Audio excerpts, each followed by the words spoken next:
Eh bien bonjour à tous les amis, je suis Pup, j'espère que vous allez bien.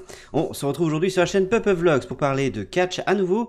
Et ce week-end, on va avoir droit à un NXT Takeover. Il s'agira de NXT Takeover Portland qui aura lieu dans la nuit de dimanche à lundi. Et du coup, on va regarder un petit peu la carte et je vais vous donner mes pronostics pour ce pay-per-view. Alors, déjà, c'est un NXT Takeover, donc il y a de grandes chances que ce soit bien et qu'on s'amuse beaucoup. J'ai rarement été déçu sur les derniers Takeover, donc là voilà, on a en plus une carte qui est assez sympathique, même vraiment très sympa, donc on va dérouler un petit peu tout ça. Mais du coup voilà, je suis très très hype pour ce show, et du coup on va voir un petit peu les matchs qu'il va y avoir pour cette soirée. On va commencer par le match pour les championnats par équipe de NXT. On va avoir l'Undisputed Era, Kyle O'Reilly et Bobby Fish, les champions qui vont défendre leur titre contre les Brotherweight, Matt Riddle et Pete Dunne. Matt Riddle et Pete Dunne, donc les Brotherweight, qui ont remporté le Dusty Road Tag Team Classic, donc un tournoi. C'est ce qui leur a permis de gagner le match de championnat pour Takeover Portland. Matt Riddle est un petit peu mal vu actuellement à la WWE suite à quelques petits problèmes avec Brock Lesnar, notamment lors du Rumble. Mais je vais quand même partir sur les Brotherweight pour remporter ce match, puisque je pense que Undisputed Era touche bientôt à sa fin, après une année, l'année dernière, 2019, où ils ont remporté toutes les ceintures et tout ça. Je pense que cette année, ça risque d'être la dernière année d'Undisputed Era telle qu'on connaît. Entre guillemets, meilleure manière de faire splitter une faction, c'est de leur faire perdre leur titre. Donc je vais partir là-dessus, sur ce pronostic-là. Et du coup, je vais donner la ceinture aux Brotherweight, Matt Riddle et Pete Dunne. On enchaîne ensuite avec un match Street Fight entre Tegan Nox et Dakota Kai. Dakota Kai qui a trahi Tegan Nox et son équipe lors de Takeover War Games en fin d'année dernière. Donc elle a fait un U-turn à ce moment-là. Je la vois pas perdre du coup pour l'instant. Elle vient de tourner il n'y a pas très longtemps. Et ça, je pense que ça ferait quand même vachement chuter son personnage si elle était amenée à perdre directement dès son premier gros match en pay-per-view depuis son turn.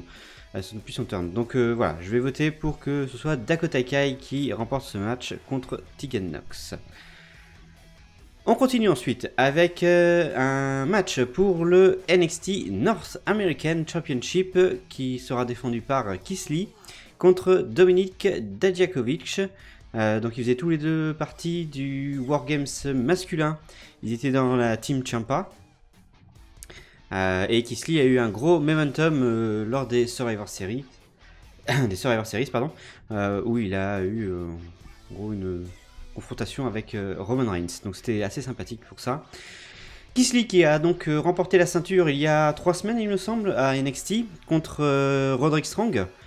Qu'il a battu du coup. Ouais, donc on a déjà fait perdre une ceinture à l'Undisputed Era. Donc voilà, je pense que bon, Keith Lee venant de gagner la ceinture, je le vois mal perdre la ceinture directement, quoi. Donc je vais voter Keith Lee pour remporter ce match. On enchaîne ensuite avec un match pour le NXT Women's Championship. Rhea Ripley va défendre son titre contre la personne qui a fait sensation au Royal Rumble, Bianca Belair. Qui est restée quand même bien longtemps sur le ring avant de se faire sortir par Charlotte. Je vais voter pour Rhea Ripley, tout simplement parce que je pense qu'elle va aller donc avoir un match après contre Charlotte Flair à WrestleMania. Donc voilà, donc je vais voter Rhea Ripley juste pour ça. S'il n'y avait pas eu celle-ci, ça aurait été beaucoup plus litigieux, mais je pense quand même que voilà. Victoire de Rhea Ripley qui va ensuite partir affronter Charlotte à WrestleMania. Elles sont déjà commencées à se confronter un petit peu parce que Charlotte était à NXT il y a 15 jours. Donc voilà, ça commence à monter en fait du coup la route vers WrestleMania. On enchaîne ensuite avec un match simple entre Johnny Gargano et le prince d'NXT Finn Balor, qui est toujours très très bon depuis son turn. Là, c'est compliqué. Là, je suis plus. J'ai plus de mal à choisir un vainqueur. Je pense quand même que Finn Balor va remporter la victoire. Il est bien parti en ce moment. mais ça devrait être un super match entre les deux. Donc ça, c'est un match que j'ai vraiment hâte de voir. On aurait dû l'avoir normalement à Wargames, mais Johnny Gargano s'étant blessé, du coup il a été remplacé par Matt Riddle. Mais voilà, donc j'ai très hâte de voir ce match. J'étais déjà très hypé au mois de novembre quand il aurait dû avoir lieu. Mais du coup, je vais voter pour Finn Balor pour remporter ce match. Et on va terminer cette carte avec le NXT Championship. Adam Cole, bébé, va défendre son titre contre Tommaso Ciampa.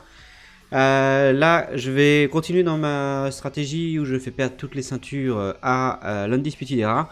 Donc je pense que Tommaso Ciampa va remporter la ceinture et Goldie va retourner à son papa. Donc Tommaso Ciampa. Ça devrait être aussi un très bon match entre les deux. Sachant qu'en plus Ciampa n'a pas perdu sa ceinture, il a dû la rendre puisqu'il s'était blessé. Voilà, la rivalité est très bonne. Tommaso Ciampa est juste excellent. Adam Cole aussi, ça devrait être vraiment encore un super match.